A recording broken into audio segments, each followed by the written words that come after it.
Las opiniones y comentarios vertidos en este programa no son responsabilidad de TV Azteca, sino de quien los emite.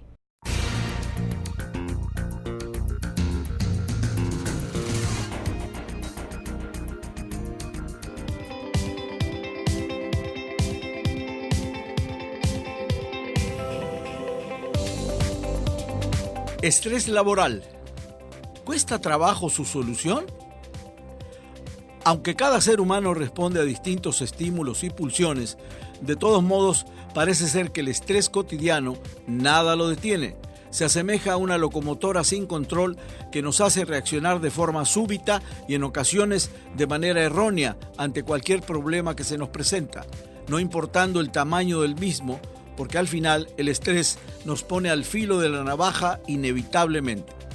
Hay varios caminos de solución, con una buena orientación profesional, según nuestra capacidad y equilibrio emocional para poder aplicarlas en el momento oportuno. Hoy pondremos sobre la mesa este tema de inquietante actualidad. Dos profesionales nos sacarán de dudas enfocando este asunto en los aspectos de estrés laboral, que produce grandes pérdidas a las empresas y, lo que es peor, a la salud de muchas personas que no encuentran una salida viable a su problema. Hoy nos acompaña la psicóloga Laura Carrillo, actualmente jefa de Departamento de Psicología Clínica en Grupo Christus Muguerza, donde brindan atención a pacientes psiquiátricos en hospitalización y de hospitalización parcial en la Clínica Avanzada de Salud Mental, en el modelo de rehabilitación psicosocial. Jefa del Departamento de Psicología y Enseñanza en el Hospital de Salud Mental de Tijuana. Además, catedrática y orientadora en el Departamento de Psicología en CETIS Universidad Tijuana. También se encuentra con nosotros Carlos Gutiérrez, licenciado y maestro en Psicología Familiar, hipnoterapeuta, exmiembro del American Board of Hypnotherapy, fundador del Instituto Cultural del Norte, el Instituto Mexicano de Cultura, Arte y Desarrollo Humano AC, docente en la licenciatura de Psicología Familiar con las materias de Ética, Antropología Filosófica, Anomia y Cambio Social, Psicoterapia, Intervención en Crisis, entre otras. Además, terapeuta familiar y de pareja, conferencista y tallerista en el área de la psicología, la hipnosis y el desarrollo humano. Dedicado desde hace más de 10 años a la investigación sobre el síndrome de alienación parental. También terapeuta en adicciones. Buenas noches y bienvenidos a un nuevo programa donde pondremos sobre la mesa un tema de interés general con dos invitados como los de hoy de lujo que nos van a ayudar mucho a comprender este problema cotidiano. Iba a usar la palabra flagelo, pero quizás sea un poco fuerte, que es nada menos que el estrés, que nos acompaña todos los días. Pero para eso, mi compañera Carla, buenas noches. Muchísimas gracias. Buenas noches, José. Buenas noches a nuestros profesionales, invitados de lujo, como siempre, como bien lo dijiste. Un tema que no es nuevo, pero parece ser que apenas se le está brindando la atención que necesita, ¿no? Y para eso tenemos a Laura Carrillo, está con nosotros, bienvenida, y también Carlos Gutiérrez. Bienvenidos. Hola, ¿qué tal? ¿Cómo estás?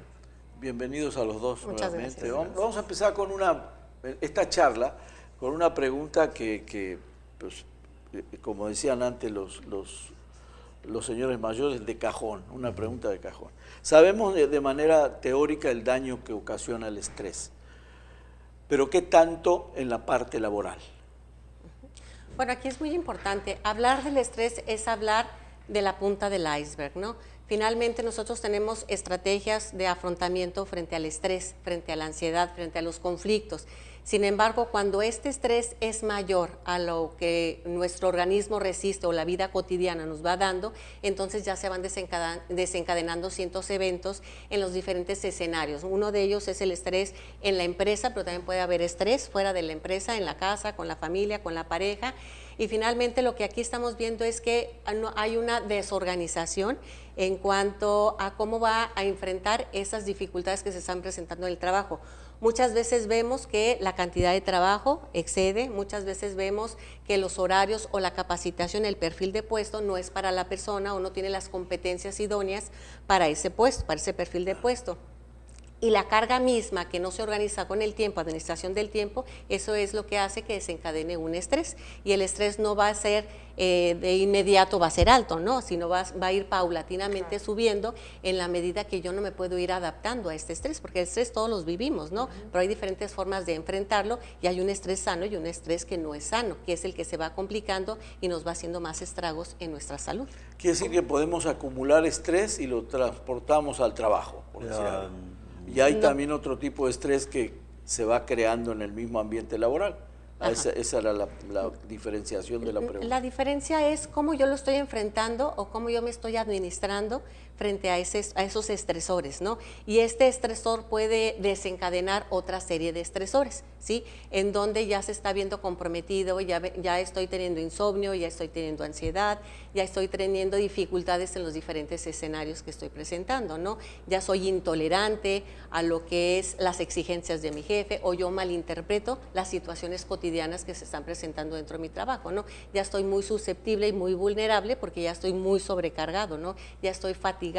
Se puede decir que existe luego una fatiga crónica y es cuando eso desencadena ciertas patologías o algunas consecuencias en la salud mental. Eso ya no sería entonces estrés sano. En base a la experiencia de ambos, decías ahorita, podemos tener estrés en la casa, en el trabajo o en alguna otra actividad que tengamos, pero ¿qué tanto porcentaje, qué tanto nos pesa el estrés laboral en la vida ahorita? Bueno, mira, el estrés es una reacción para pelear o huir.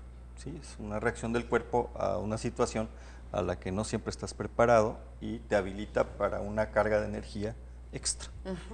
Entonces, cuando esa carga de energía no se utiliza, pues vas acumulando tensión muscular principalmente y gástrica. Entonces empieza a haber cierta sensación de incomodidad. Esa sensación de incomodidad se va acumulando y vas teniendo problemas físicos reales, además de la percepción de la realidad que tienes. ¿Sí? Bueno, decía aquí Laura, cómo afrontas las cosas, pues bueno, es con la capacidad que tienes de ver la realidad, ¿no? La realidad es, y la vivimos de una manera a través de lo que pensamos, de lo que creemos que es. Entonces, no todos tenemos la capacidad igual para enfrentar tal o X situación, ¿no? Como un camionero, pues a lo mejor está más capacitado para enfrentar el tráfico que mi abuelita, ¿no? A lo mejor mi abuelita dice, bota el carro a la mitad por ahí, claro. Y eso, ¿no? Ante el mismo estímulo, diferente reacción. Ahora, el estrés laboral tiene que ver con dos aspectos. Uno, ¿qué es la empresa? Lo que hace la empresa.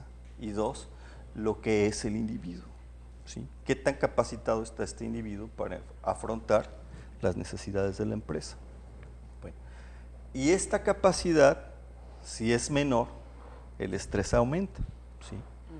Y deja de convertirse en un reto de crecimiento y se convierte como una situación incómoda que te llevas a tu casa, casi siempre. Claro. Entonces, si ya te echaste, no 8 horas, porque ya no trabaja casi nadie 8 horas, ya te echaste 10 o 12 horas de trabajo, y llegas a tu casa todo cansado, y tu esposo o tu esposa te da un reclamo de tu hijo que rompió algo, pues ya no lo vas a manejar con mucha suavidad o con la tranquilidad que deberías, sino toda esta acumulación de ansiedad pues te va a dar una reacción muy negativa ante cualquier queja. Ahora, imagínate que traes de un sistema laboral un montón de cargas mentales y las llevas a tu sistema familiar, ¿sí? Y entonces se reproducen, y no solo ahí en la familia, sino que también se reproducen en la escuela de tus hijos o en el trabajo de tu esposa. Entonces, es un intercambio de energías estresantes entre todos los sistemas y hay que empezar a darnos cuenta de dónde hacer el alto para que no suceda o no trasminar un sistema u otro. Muy interesante. Quiere decir entonces, quiere decir que cuando uno va al médico y no le encuentran algún padecimiento crónico y hablan del estrés, es absolutamente cierto. Bueno, no es una salida de los médicos, porque ahora todo le echan la culpa al estrés. Frecuentemente eso lo dicen, ¿no? Es el estrés porque no le encontraron nada. Exacto. Aquí lo importante puede ser que sí sea estrés, pero aquí hay que hacer una historia clínica más exhaustiva para ver qué es lo que está detonando, ¿sí? Finalmente, como dice Carlos, hay una acumulación de estresores, ¿sí? Y estos estresores van a hacer cambios en mi pensar, en mi sentir, en mi actuar y cambios fisiológicos, pero depende cómo lo esté manejando y frecuentemente se van al estómago, ¿no? Entonces tengo gastritis, tengo colitis, pero no le encuentran un origen, ¿sí? Sino que, bueno, estás muy estresado, por eso es que traes colitis o por eso andas muy inflamada, pero en realidad es la competencia del médico general decir que está estresado y darle una alternativa. Ahí es la incógnita, ¿no? Claro. Estamos preparados para manejar, así como nos enfermamos del estómago y vamos con el gastroenterólogo, vamos con el especialista en salud mental para que nos diga cómo enfrentar estos estresores o cómo manejarlos en forma adecuada o cómo no llevarlos del trabajo a la casa y que estos se vayan reproduciendo, ¿no? Esa sería la parte más importante, porque cualquier persona, cualquier situación que le digan, oh, fui al doctor y me dijeron que era estrés, y luego ¿qué sigue? Es más fácil ir ante un dolor, un síntoma, a un gastroenterólogo Que ir a un profesional de la salud mental. Que ir a la salud mental. ¿Hay resistencia en la gente todavía existe. Ya estamos mejor que hace 20 años definitivamente, sí, claro. ¿No? Sí, ya se ha desestigmatizado un poco, pero finalmente todavía cuesta mucho. Hay mucha resistencia para decir, sí voy con el psiquiatra, sí voy con el psicólogo, cuando sí están yendo, ¿no? Pero ya no es tan fácil ventilar. Mira, ahora ya colegiamos muchos tratamientos, o sea, ya no te quedas con el paciente solito porque es un problema, ¿no? Vas refiriéndolo al médico general o al psiquiatra o a donde consideras que está la somatización del problema. O viceversa, ¿no? Los médicos ahora con mucha frecuencia nos refieren a pacientes que tienen problemas gastrointestinales o de corazón, etcétera, ¿no? ¿Por qué? Porque no les encuentran. Pero mira, fíjate. Imagínate que tienes mucha ansiedad, muchísima ansiedad. Entonces generas dos problemas, uno fisiológico y uno mental. Empiezas con problemas gástricos y te da gripa. Entonces tienes reflujo y con la tos, que tu gripa más el reflujo, pues la tos, la molestia de la garganta nunca se te quita y estás tose y te generas otros problemas adicionales. Entonces ya te tomaste el medicamento que para destaparte la nariz, que para el estómago, que para la garganta, y eso te genera un problema cardíaco, ¿no? De frecuencia cardíaca. Qué bárbaro. Y entonces, a ver, pues ¿quién te lo cura? Ya fuiste con el alergólogo, ya fuiste con el gastroenterólogo, con el otorrinolaringólogo, con todo el mundo ya fuiste. O sea, se empiezan a concatenar los... Pues sí, porque el sistema se descompone completamente. Ahora, esa es la parte del hardware, del cuerpo, ¿no? Ahora, hay unas cosas que se llaman enfermedades psicosomáticas. Enfermedades del estado de ánimo, ¿no? Okay.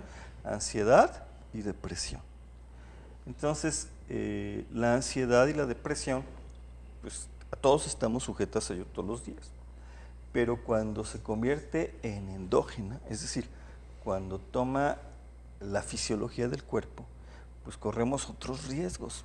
Ahora imagínate, ya traes toda esta bronca médica, ya te duele todo, te duele los hombros, la cabeza, te asoman los oídos, todo físicamente estás mal por el estrés, ¿no? Y luego te da el problema de ansiedad, se hace más recurrente y todo el tiempo estás temblando y ya no soportas a nadie. Pero la respuesta del organismo a la ansiedad se llama depresión. Y viceversa, la depresión tiene una respuesta que se llama ansiedad. Entonces anda el cuerpo así. Llega un momento en que ya no tienes otro remedio que ir al psiquiatra porque ya te quieres suicidar. Wow. ¿Sí? Por un estrés mal manejado y un estado de salud totalmente desorganizado. Desencadena el estrés ahora, pero el estrés es una respuesta del cuerpo para huir o pelear, pero ni peleas ni huyes, ya estás, y no aprendes a resolverlo. Entonces las enfermedades del estado de ánimo que vienen a través del estrés también están acompañadas de un montón de disfunciones en todos los sistemas, laboral, familiar, escolar, etcétera.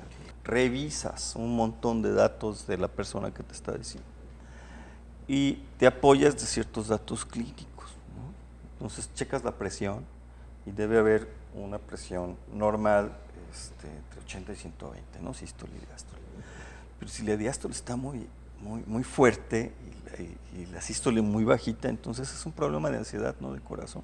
Y ahí está el dato para decirle, oye, espérate, ¿sabes qué? Esta persona tiene ansiedad y no se le calma y le puede dar un ataque de ansiedad y es de veras que se va a desmayar aquí. ¿Sí? Tienes que mandarlo a su casa y tienes que mandarlo al médico con un problema de ansiedad. En una de las pruebas, o muchas de las pruebas de ansiedad y depresión, aparece una pregunta clave: ¿has pensado en acabar con tu vida? Y si la respuesta es, pues me he imaginado como que no despierto, o como que, ya me quiero morir, ya, pero no, nunca lo he hecho.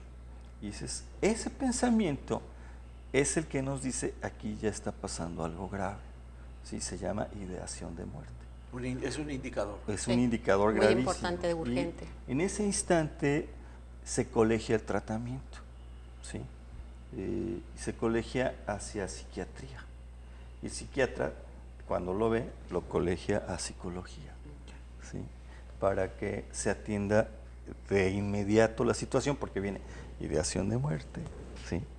Luego ideación suicida, intento suicida y suicidio. Y ya se acabó el proceso. Ahí. Te puedes llegar al segundo o tercer intento suicidio, pero si no te atiendes seguramente vas a ganar, ¿no? ¿Hay una manera de prevenir el estrés? Sí, definitivamente. Definitivamente cuando la persona, la misma empresa o las mismas personas buscan el cómo aliviar esos estresores, el tener una buena alimentación, hacer ejercicio, evitar los alimentos o las bebidas que aceleran a la persona también, los estimulantes, eso nos ayuda muchísimo. Pero frecuentemente lo que vemos es que la persona no identifica que está estresado, ¿sí? Lo niega, no, yo sí puedo, yo puedo con todo esto. Ese es un mecanismo de defensa, es la negación, ¿verdad? Sin embargo, cuando ya estamos viendo muchos indicadores en la persona, el mismo ambiente laboral, los mismos compañeros, el equipo de trabajo, ya lo está identificando, ¿no? Es muy difícil que él diga, sí voy a ir con el psicólogo, sí voy a ir a atenderme, sino que ya llega, como dice mi compañero, ya en una situación a los síntomas ya son más numerosos, ¿no? Ya son más, con la intensidad y la frecuencia, mucho más puntualizados, ¿no? Aquí nosotros cuando vemos que hay un pensamiento, bueno, no deja de ser un pensamiento, pero ya hay una alerta. Pero cuando ya ese pensamiento, ya esa ideación, ya lleva un método, una forma, un lugar, el cómo, cuándo y dónde, eso ya se convierte en una urgencia. Finalmente, ojalá que las personas llegaran antes de que tuvieran toda esta situación amenazante y ya se canaliza con psiquiatría. Muchas veces no dan tiempo y ya llegan con ya lastimados o ya intoxicados y ya se convierte en una urgencia, entonces hay que mandarlo a un hospital. Pero muchas veces es frecuente que digan, no, es que yo no me quería, sobre todo con los jóvenes, yo no me quería suicidar, yo lo que quería era controlar mi ansiedad, yo lo que quería era dormir, pero me dieron ese tratamiento del psiquiatra y me tomé una, y me tomé dos, y me tomé tres, y después no supieron cuántas, y entonces ya se convierte en una intoxicación, que llega como una urgencia, como una intoxicación, como un intento suicida, pero no, lo que dice la persona es, yo quería dormir, yo quería estar tranquilo, estaba muy ansioso, y eso es muy frecuente que lo recibamos, Se ¿no? les va la mano. Entonces, las empresas, algunas, no todas, por eso ya está un apartado 35, ¿no? de la ley federal del trabajo, donde la importancia de la psicología del ser humano es primordial. Las escuelas hicieron el cambio hace unos 2 o 3 años, donde se exigía que por cada 150 alumnos hubiera un psicólogo, ¿no? Las empresas lo hacen o lo están empezando a hacer porque ya no les conviene tener rotación de personal y por situaciones como esta. Pero todavía es difícil, pregúntale a cualquier inspector federal de trabajo, ¿no?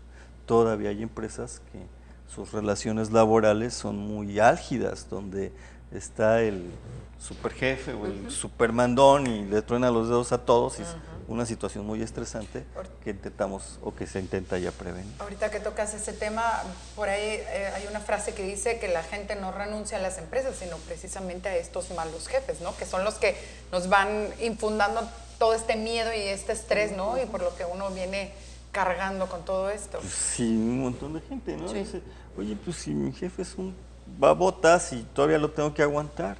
Yo he tenido, por ejemplo, personas que me dicen, ¿qué hago si para ir al baño tengo que firmar? Wow. Y hay una cámara que está viendo quién entra y quién sale del baño. Dime todo lo demás, ¿cómo crees que sea? Pues del coco. La verdad yo pensé confieso mi candidez en el tema, porque yo pensé que eso había cambiado, que no existía esas reglas tan estrictas o esos malos tratos en los trabajos, o por lo menos que había minorado muchísimo. Sí ha minorado. Es cultura, ¿no? Mucho de cultura, diferentes. Lo que pasa es que aquí, por ejemplo, en Tijuana, aquí en México, tenemos muchas empresas que son locales, que son nacionales, pero otras que son de extranjeros, y la cultura de ellos es muy diferente con los asiáticos, ¿no?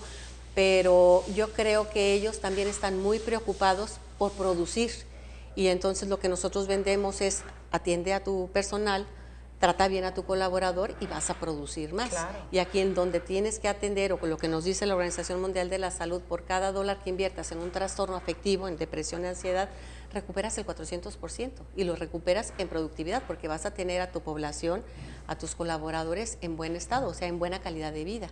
Y aquí lo que se busca es que él esté bien en lo que está haciendo, donde lo está haciendo y con quién lo está haciendo.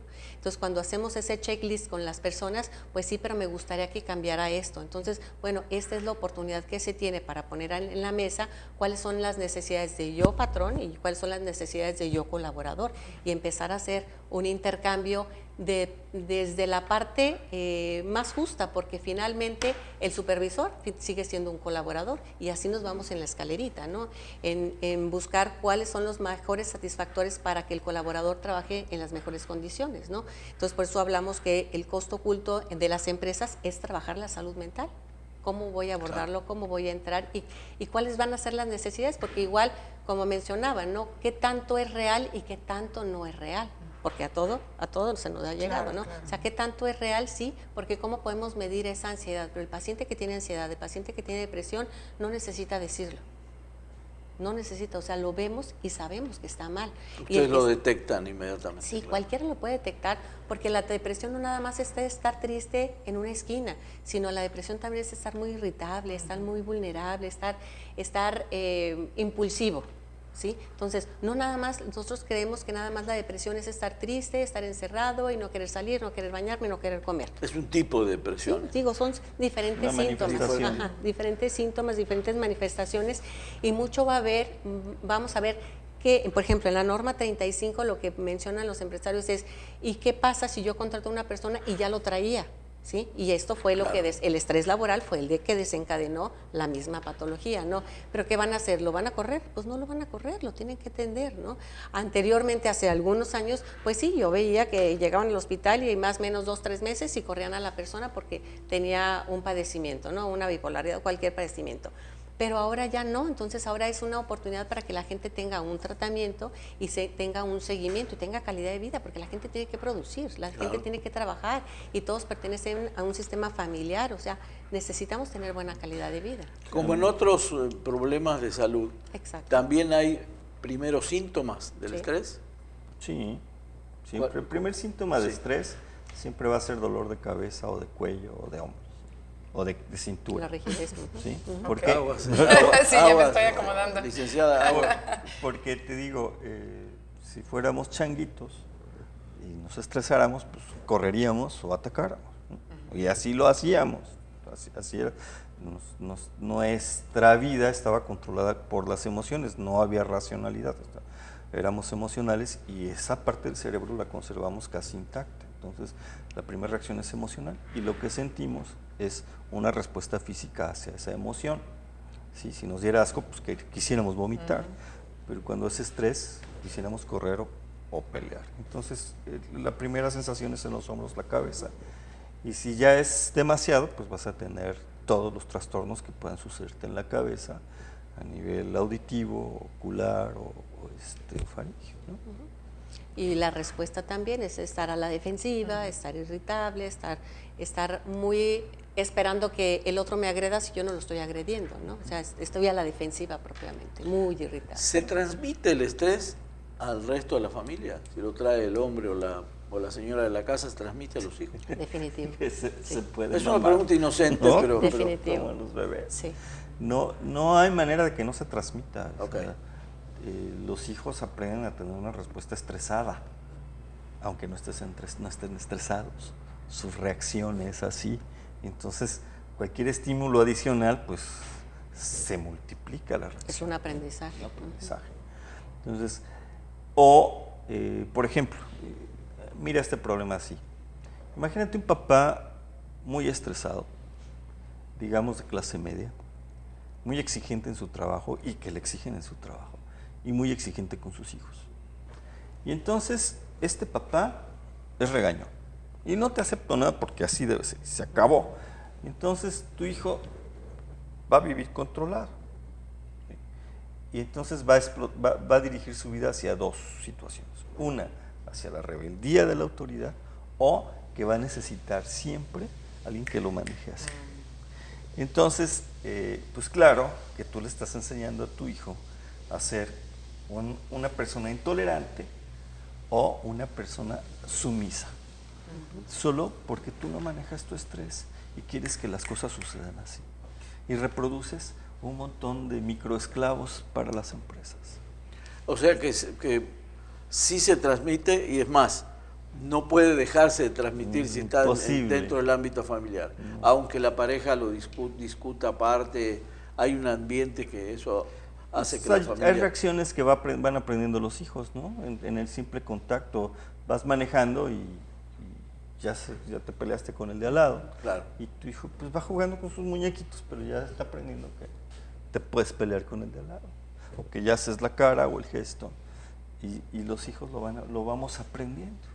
Y esto es peor, bueno, no sé si podamos catalogarlo de esta manera, como este estrés hereditario o contagiado igual entre mis mismos compañeros, ¿es peor de tratar, es más difícil? No, o lo que más pasa es que el estrés no se hereda, ¿no? Sino que lo que se hereda lo aprendes. Ajá. No se hereda, se aprende más que nada y se moldea con el medio, ¿sí? Pero si el medio es estresante, el medio es amenazante, el niño ya trae que así se puede responder. Pero también le puedo poner de mi cosecha, ¿no? O sea, esto y más todavía.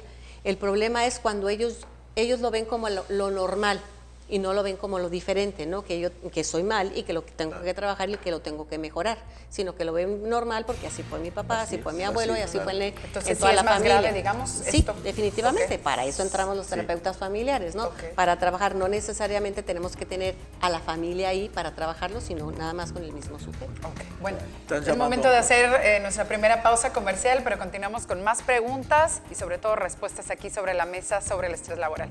Continuamos.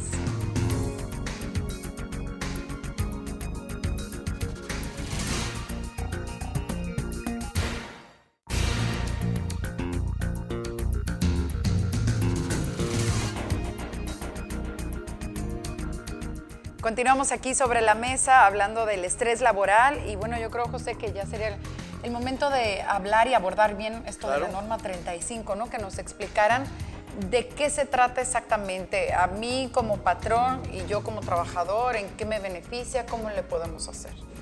Bueno, la norma 035 empezó el proyecto de ley en el 2016, pero desde el 14 ya se estaba trabajando, se anuncia en el 2016 y siguen perfeccionándose y había equipos de trabajo donde estaban los médicos, psiquiatras, psicólogos, abogados, todo un gran equipo, ¿no? Viendo cómo iba a fluir y cómo se iba a autorizar. Por alguna razón se tardó porque teníamos en el camino la 035, que eran los factores de riesgo psicosocial, y la 36, que era de ergonomía. Entonces se oficializa el año pasado, afortunadamente, el 23 de octubre, el Día del Médico, el 23 de octubre del año pasado, y esto habla de lo que es identificar, analizar y prevenir los factores de riesgo en el trabajo. Hablando de riesgos de trabajo, lo que se lleva a la nota son el estrés laboral, ¿sí? Pero la norma de violencia laboral no se ha autorizado porque ya queda inmersa en esta norma 35, en donde el patrón, el empresario tiene que analizar los factores de riesgo psicosocial, pero en 3 escenarios diferentes. Uno es de 1 a 15 colaboradores, hay un cuestionario, hay otro que es de 16 a 50, hay otro cuestionario, y hay otro de más de 50 colaboradores. Evidentemente nosotros tenemos aquí en Baja California empresas muy numerosas. Entonces, estos 3 escenarios son la forma para identificar, pero a todos y cada uno de estos, empresas chicas, medianas y grandes, se tienen que ver los factores de eventos traumáticos severos. A todos se les aplica, pero no, la norma no es igualita a cada uno, son diferentes cuestionarios y de alguna manera lo que ahorita, por ejemplo, para octubre de este año, el 24 va a aparecer, se va a auditar lo que son las políticas de prevención. Y esto ya las empresas están muy interesadas, porque ¿qué política? Todo viene en la norma, los cuestionarios, cómo van a ser las entrevistas, cómo se van a hacer las políticas. El detalle es que yo no puedo redactar nada más ciertas políticas, sino lo que yo tengo que hacer, esta política de no violencia, ¿con qué lo voy a sustentar? Con un procedimiento, ¿sí? Con un reglamento, con el que sigue. Entonces, se hacen las políticas de prevención de factores de riesgo, se tiene que informar a toda la comunidad, a toda la población de la empresa.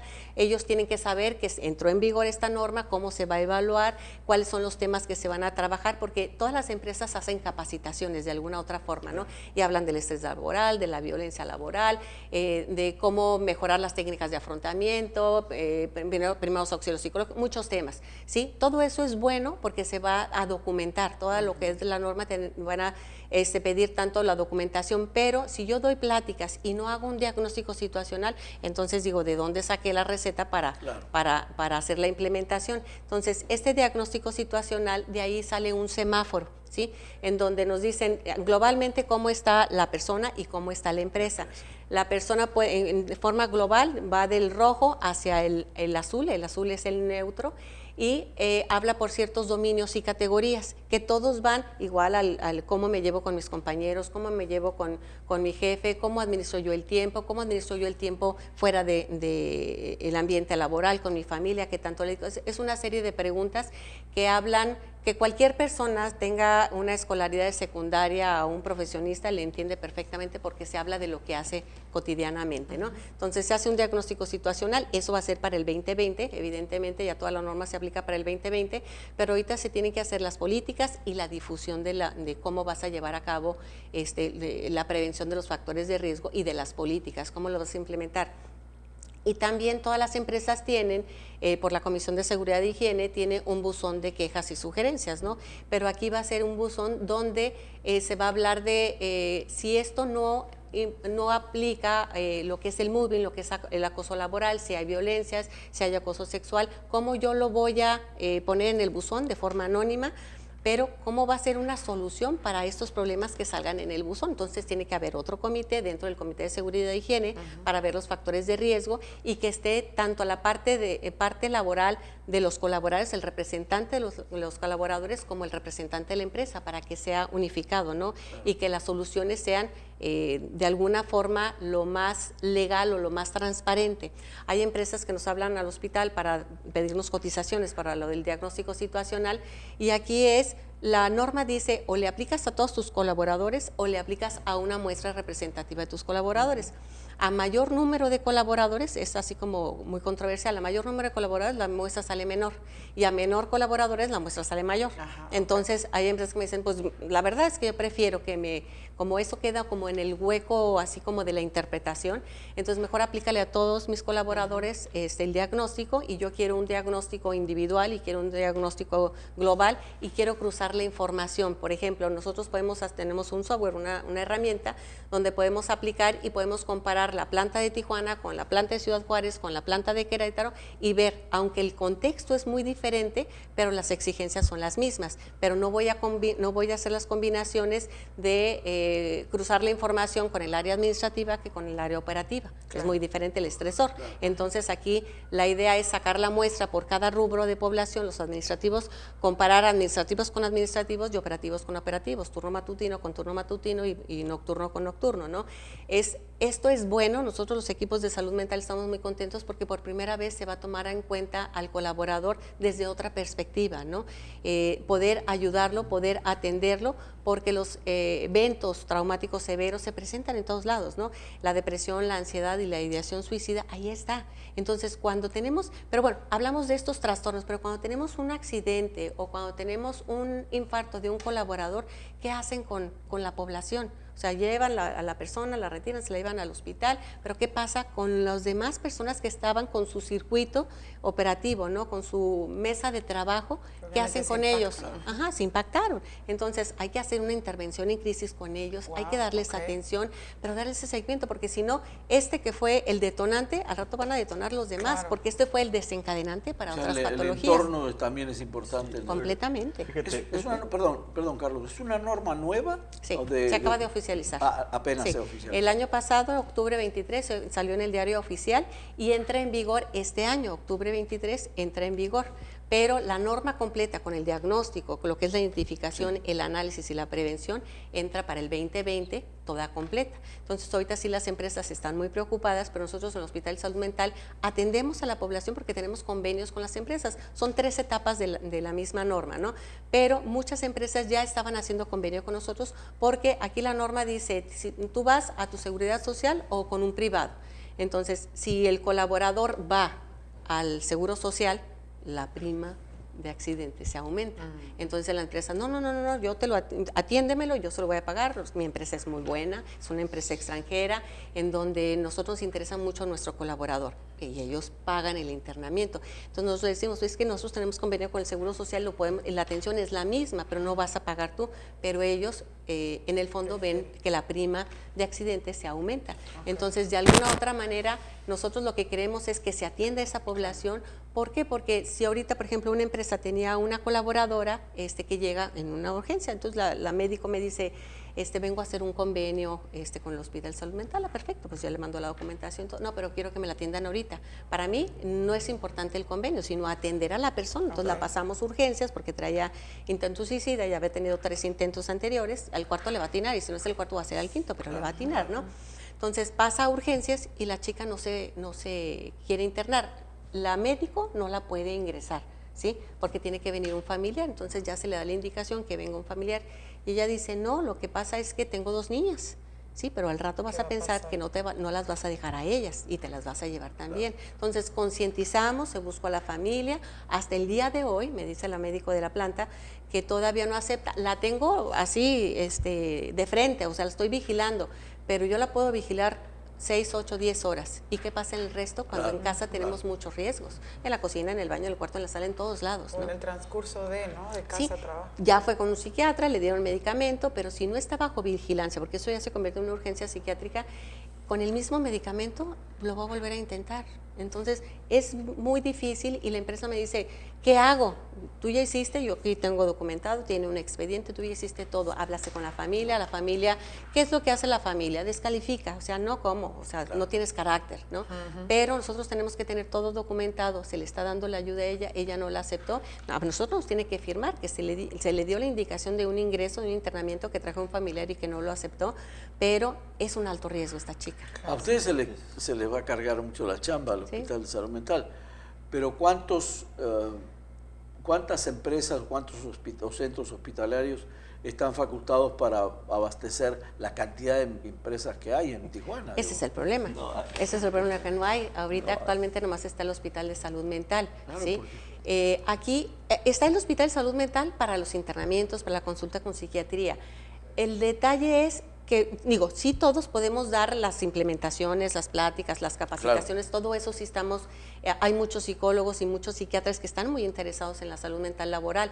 Sin embargo, nosotros vamos a atender las situaciones urgentes, ¿sí? Okay. Y darle ese seguimiento tanto de consulta, lo que es hospitalización, nosotros, el Seguro Social nos manda a sus pacientes, no tiene el área de hospitalización, pero lo que nosotros queremos es tener más en consulta externa y menos pacientes hospitalizados y trabajar más en la prevención. Claro. Pero desafortunadamente en lo que estamos caminando en la prevención, pues llegan más pacientes. Claro, ¿sí? Una pregunta ahorita que hablabas de este muestreo de los cuestionarios.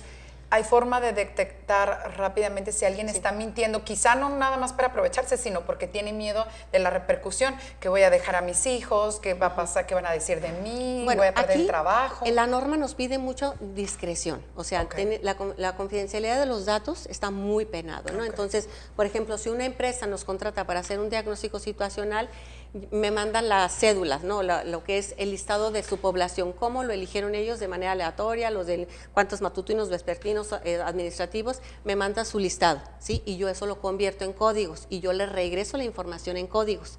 En el momento, nosotros esta aplicación la pueden hacer en su teléfono inteligente, en la laptop, en el iPad, en donde esté, en su casa, en el trabajo, en fin de semana, pero se manejan sobre códigos, ¿sí? Estos códigos los tienen que mostrar, los tienen que publicar en la empresa, pero nadie va a saber quién es la persona, ¿sí?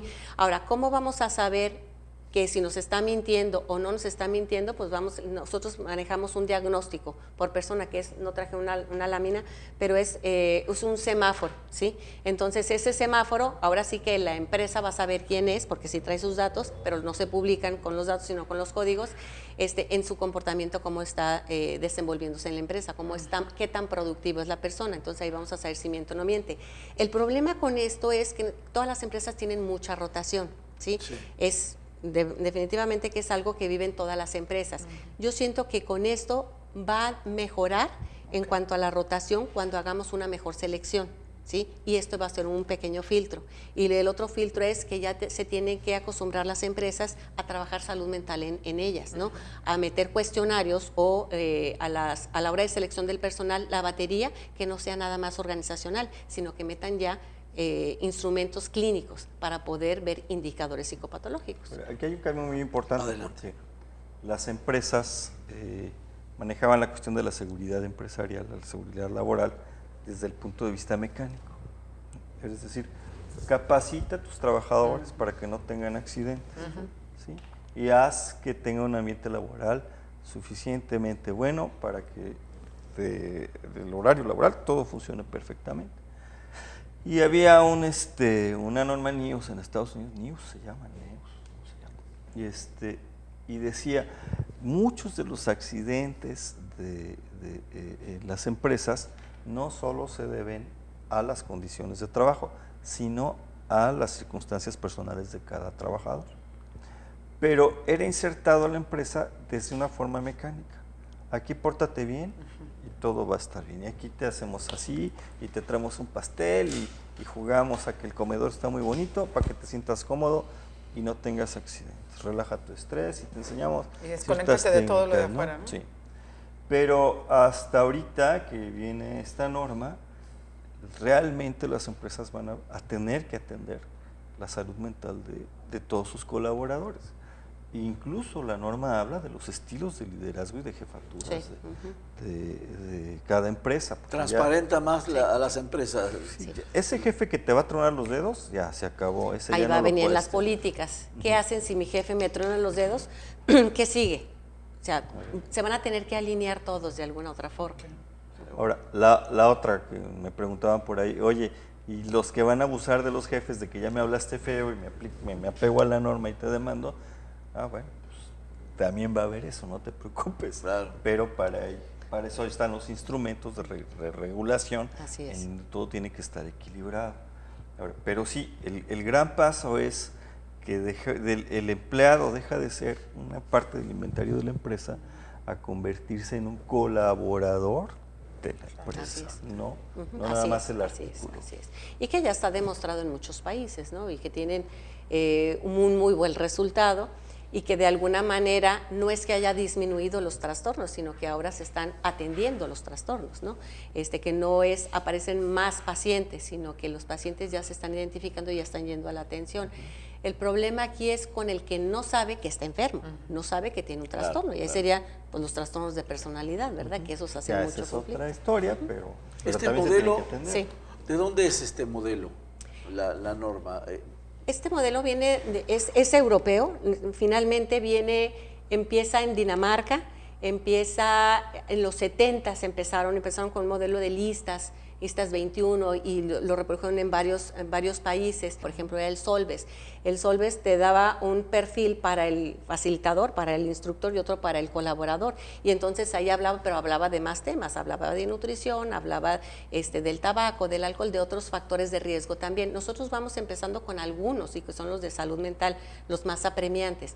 Pero si ponemos 4 o 5, el estrés, el insomnio, el moving, la violencia, esos son la punta del iceberg y de ahí abajo se desprenden muchos más, ¿no? Entonces vamos empezando. El Solves de alguna manera nos daba unas buenas pautas, pero bueno, se revisaron todos estos documentos para llegar en algo teníamos que iniciar, algo teníamos que empezar. No la empresa necesariamente tiene que llevar los cuestionarios que nos aplica la norma, ellos pueden hacer sus propios cuestionarios y sus propias herramientas, pero nos dice también un perfil de requisitos impresionante que dije, no, pues está más fácil hacer lo que ya está hecho, ¿verdad? Claro. Definitivo. Y además todos estos programas chocan con una cosa que se llama idiosincrasia, ¿no? Porque no es lo mismo aplicar una norma similar en Japón que en México.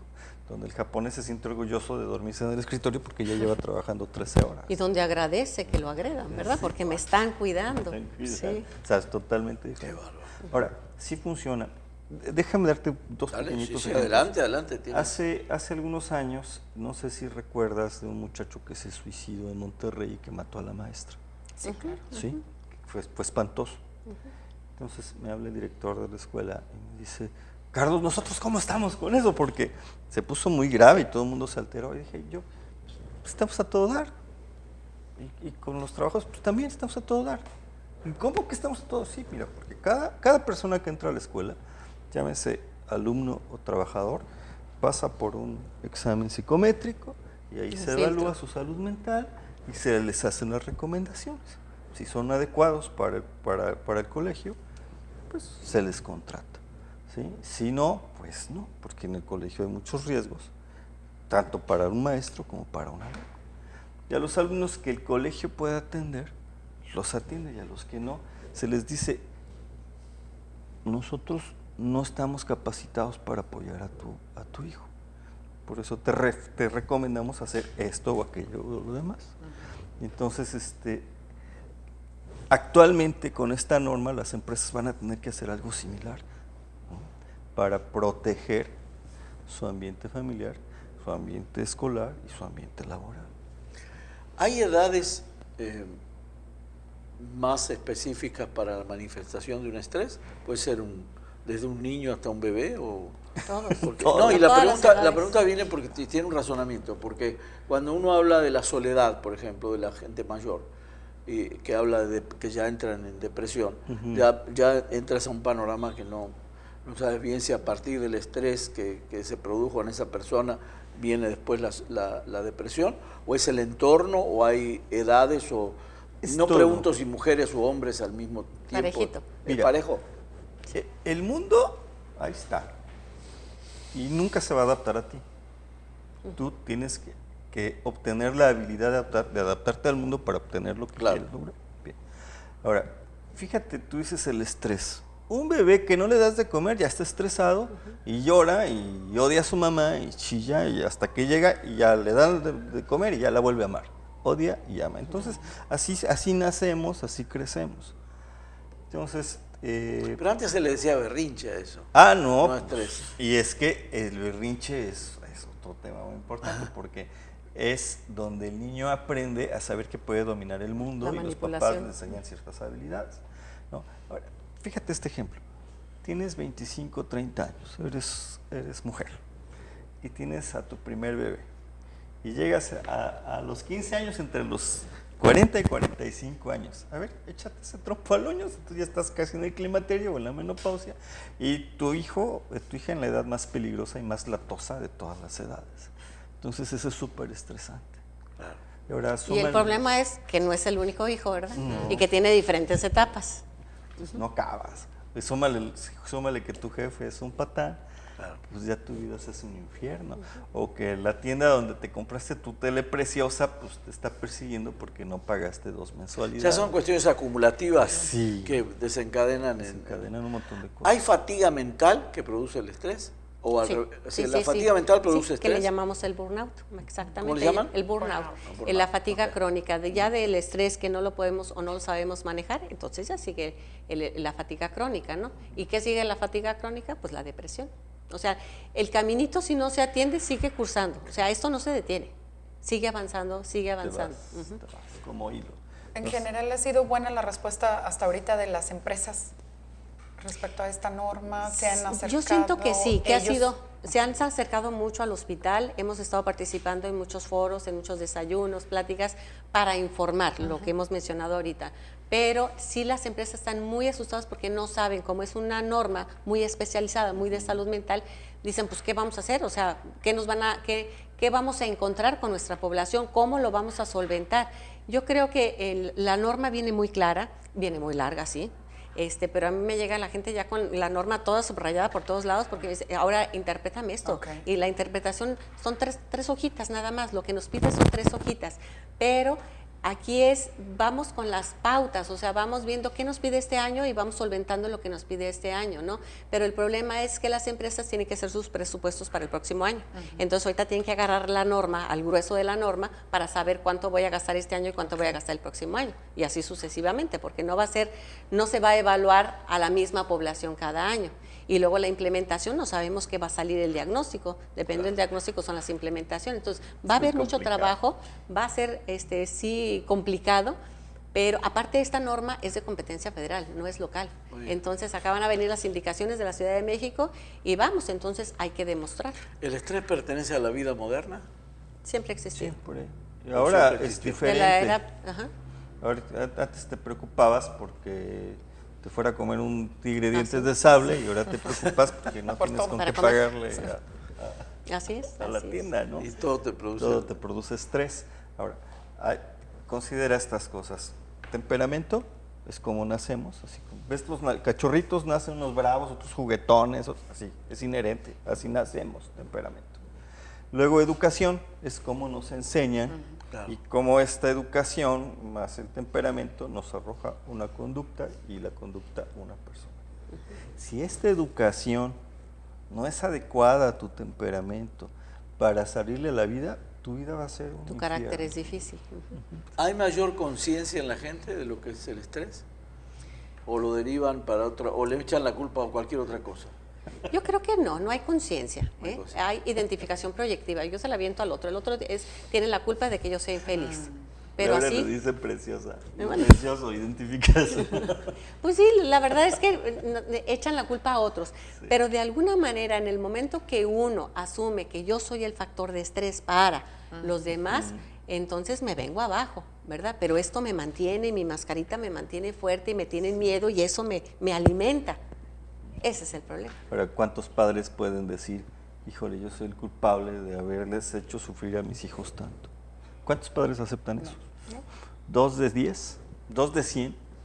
Entonces, imagínate todos nosotros viviendo en esta educación tan agresiva en la que estamos y en la que se descompone la sociedad con mucha facilidad, porque somos una sociedad altamente estresada. Pero por otro lado, también somos una sociedad con una capacidad de divertirnos y de disfrutar la vida enorme. Así es. El secreto va a estar en encontrar la habilidad para enfrentar y resolver nuestros problemas. Entonces, llegas a mi oficina de la escuela y dice, ¿quieres ser feliz? Enfrente y resuelve tus problemas. Y esa es la clave de la felicidad. Es el mismo camino, para la derecha que la izquierda, ¿no? Pues sí. Entonces, para lo bueno y lo malo. Entre más enseñemos habilidades de vida a los muchachos o a las personas, menos estresadas van a estar y más capacidad de felicidad van a tener. Claro, es una visión profesional la de ustedes, pero también la gente que no sabe, no le encuentra salida o le encuentra solución a ese problema, pues tiene que acudir con los, ahí es cuando acude. Ahí está la importancia del especialista en salud mental, ¿no? Divulgamos mucho la cuestión del estrés o la solución al estrés, es decir, cuando hablo de divulgación, hablo de que puedo, como te oigo a ti en el radio, por ejemplo, como escucho gente que está o escribiendo columnas en los periódicos o en las redes sociales, ¿hay difusión adecuada?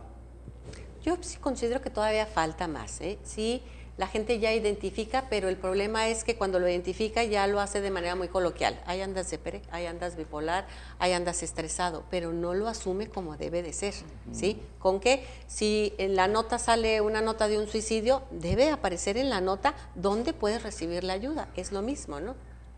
Claro. Sí, o sea, ahora métete a Facebook y vas a encontrar como 100,000 filósofos, ¿no? Sí, de la sí, vida. sí. Entonces, son pensamientos muy superficiales que solo tienden a expresar un deseo sobre X cosa, pero no una acción deliberada a mejorar tu vida. Muy bien. Claro. Queda claro entonces que hay que acudir con los profesionales, claro. El Hospital de Salud Mental, en el caso tuyo, Carlos, pues ya ampliamente conocido.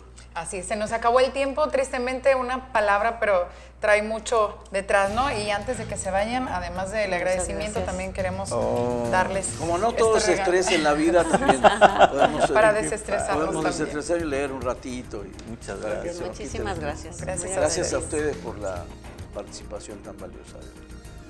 Muchísimas gracias por haber estado con nosotros. Esperamos aclarar las dudas y bueno, si no, esto también da para muchos programas más, ¿verdad? En un futuro. Sí, claro. Muchísimas gracias por haber estado con nosotros. Gracias, José. Gracias a ti. Buenas noches y gracias a ustedes también por acompañarnos esta noche. Nos vemos el siguiente domingo.